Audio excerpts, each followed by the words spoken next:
үлкендерін көрдім, бірақ өстіп билеп шығып, Алла тіл көзін сақтасын, аман болыңыздар, Алла ғұмыр берсін, тойларыңыз құтты болсын. Келіңіздер. Қайрат аға, бір қараңыз, ешкім қалып қойған жоқ па? Мына жақтан жайлап қараңыз, ешкім ойбай ана кісілерді шықпай қалды ғой деген, бұл қарап алыңыз. Дұрыс қой, бәрі шықты ғой әулетіңіз үлкендері. Рахмет, той қыласына енді рұқсат болса, әдеблеп өздеріңіздің ақ жарма тілектеріңізді білдіріңіздер, келіндеріңіз құтты болсын. Әулетіңіздің үлкендері сөйлеген кезде кішкене сабыр сақтап, тілек тыңдайын. Тағы бір рет ассалаумағалейкум. Бүгінгі тойларымыз құтты болсын. Төртқара ұрпағында үлкен той, үлкен қуаныш тарихта жазылады. Барлығыңызға рахмет, тойға келдіңдер сыйлап.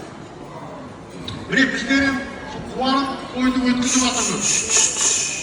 Бұл 2 жасқа ұзақ өмір тілеймін мен. Бақыт тілеймін. Армандарының барлығы Алла жағынан орындала берсін. Рахмет. Қайрат Гүлсім тойлағасынан құттықтаймын. Құдай үшін бағалар бақытты болсын. Өздеріне көбейіп, өмірі шығарып болып, яқшы семья болып кетсін. Қайрат аға, көзім тисе, балаңыз бақытты болсын. Бір балаңыз 2 болып отыр екен. Бақытты болсын. Не дейсіз?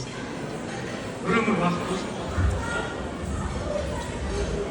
Сөзімді айтып тауса алмаймын.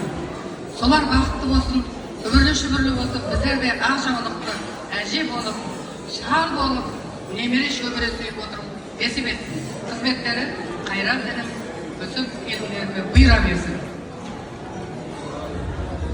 Assalamualaikum warahmatullahi Қайрат Гүлсім тойларыңыз құтты болсын.